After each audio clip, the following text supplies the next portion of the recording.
How to use ChatGPT to write an essay. Now without any further ado, let's move into the video. Till now you have probably heard that ChatGPT can write essay as well as documents. So let's see how to ask for it and how well it writes. First of all, move into any web browser and open the ChatGPT site. Once you log into your account, you'll be landing on this page. In order to write an essay, first of all you should know the topic. Let's say I want an essay about psychology.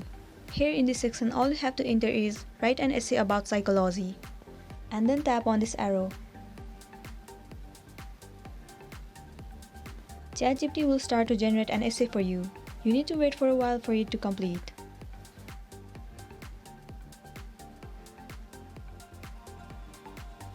There you go, the ChatGPT has successfully generated an essay for you. Likewise, you can ask ChatGPT to write an essay on any topic that you prefer. So this is it for today, and this was a tutorial video on how to use ChatGPT to write an essay. I really hope this video is gonna help you out. Thank you for watching it till the end.